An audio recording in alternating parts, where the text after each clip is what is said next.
ఈరోజు మనం నేజల్ వెస్టిబులైటిస్ గురించి తెలుసుకుందాం.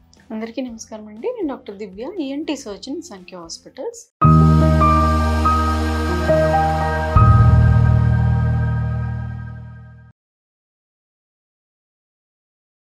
మన నోస్లో ఈ ఫ్రంట్లో ఉన్న భాగాన్ని నేజల్ వెస్టిబ్యూల్ అంటారు. అక్కడ మనకి skin, hair follicles and cartilage ఉంటుంది. ఆ రీజన్లో వచ్చే ఇన్ఫెక్షన్ని నేజల్ వెస్టిబులైటిస్ అంటారు. ఇది చాలా కామన్గా వచ్చే ఇన్ఫెక్షన్. ఇది ఎక్కువగా మనకి నోస్ ప్రిక్ చేసుకున్న వాళ్ళు, నోస్ ఎక్కువగా బ్లో చేసేవాళ్ళు, అంటే ముక్కులో వేలు ఎక్కువగా పెట్టి తిప్పే వాళ్ళకి, అలాగే నోస్ ఎక్కువగా క్లీన్ చేసుకునే వాళ్ళకి వచ్చే అవకాశం ఉంటుంది. ఫస్ట్ మనకి అక్కడ హెయిర్ ఫాలికల్స్ దగ్గర ఇన్ఫెక్షన్ వచ్చి ఒక పింపుల్ లాగా వస్తుంది. దాని తర్వాత ఆ ఇన్ఫెక్షన్ స్ప్రెడ్ అయ్యే ఛాన్స్.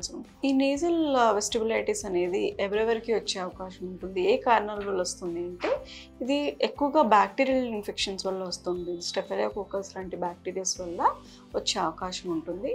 ఎక్కువగా నోస్ ప్రిక్ చేసుకునే వాళ్ళు, నేజల్ హెయిర్ రిమూవ్ చేసుకునే వాళ్ళు, ఎక్సెస్గా నోస్ క్లీన్ చేసుకునే వాళ్ళలో ఈ ఇన్ఫెక్షన్ వచ్చే అవకాశం ఉంటుంది. అండ్ అలాగే వైరస్ ఇన్ఫెక్షన్స్ వల్ల కూడా మనకి నేజల్ వెస్టిబులైటిస్ రావచ్చు. అండ్ ఎక్కువగా రన్నీ నోస్ ఉన్న వాళ్ళు, అలర్జిక్ రైనైటిస్ ఉన్న వాళ్ళలో, కంటిన్యూస్ డిశ్చార్జ్ ఉన్న వాళ్ళలో కూడా మనకి నేజల్ వెస్టిబులైటిస్ వచ్చే అవకాశం ఉంటుంది.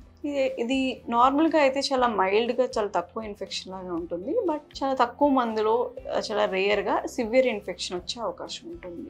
ఎవరికైతే ఆటో ఇమ్యూన్ డిసీజెస్ ఉంటాయో, డయాబెటీస్, క్యాన్సర్ లాంటి కండిషన్స్ ఉన్న వాళ్ళలో ఈ ఇన్ఫెక్షన్ అనేది సివియర్గా కాంప్లికేట్ అయ్యే ఛాన్స్ ఉంటుంది. ఈ నేజల్ వెస్టిబులైటిస్ వచ్చినప్పుడు ఉండే లక్షణాలు ఏంటి అంటే మనకి ఫస్ట్ నోస్ లోపల ఫ్రంట్లో చిన్న పింపుల్లా రావడం, హెయిర్ ఫాలికల్ చుట్టూ స్వెల్లింగ్ రావడం, ఇన్ఫెక్షన్ రావడం జరుగుతుంది. దాని తర్వాత నోస్ పెయిన్ ఎక్కువగా ఉంటుంది. అలాగే నోస్ టిప్లో స్వెల్లింగ్ అనేది రావడం, రెడ్నెస్ రావడం మనం గమనిస్తూ ఉంటాము. దాంతోపాటు నోస్ లోపల డిశ్చార్జ్, పస్ లాంటివి రావడం, అక్కడ ఉన్న డిశ్చార్జ్ అంతా డ్రై అయిపోయి క్రస్ట్లు ఫామ్ అవ్వడం, పొక్కులుగా రావడం గమనిస్తూ ఉంటాం.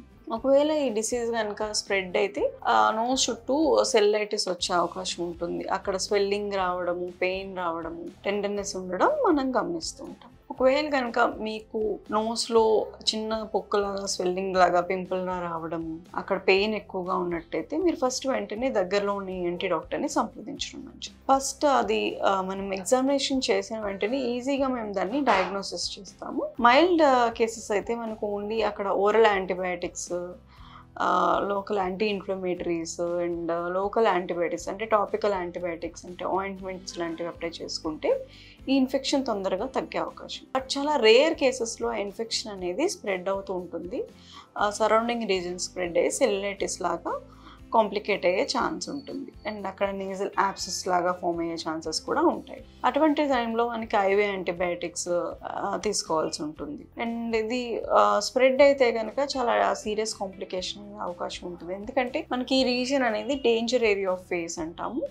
అక్కడి నుంచి ఇన్ఫెక్షన్ అనేది బ్లడ్ వెసల్స్, వీన్స్ ద్వారా మనకి బ్రెయిన్కి స్ప్రెడ్ అయ్యే ఛాన్స్ ఉంటుంది. అలాగే బ్రెయిన్లో ఉన్న వీనస్ సైనసెస్ అనేవి థ్రాంబోసిస్ అంటే కేవర్నస్ సైనస్ థ్రాంబోసిస్ అయ్యి ఆ డిసీజ్ అనేది చాలా కాంప్లికేట్ అయ్యే ఛాన్స్ ఉంటుంది. సో అలా కాంప్లికేట్ అవ్వకుండా మీరు ఫస్ట్ ఇనిషియల్ స్టేజ్లోనే ట్రీట్మెంట్ తీసుకుంటే మీకు వెంటనే అది క్యూర్ అయ్యే ఛాన్స్ ఉంటుంది.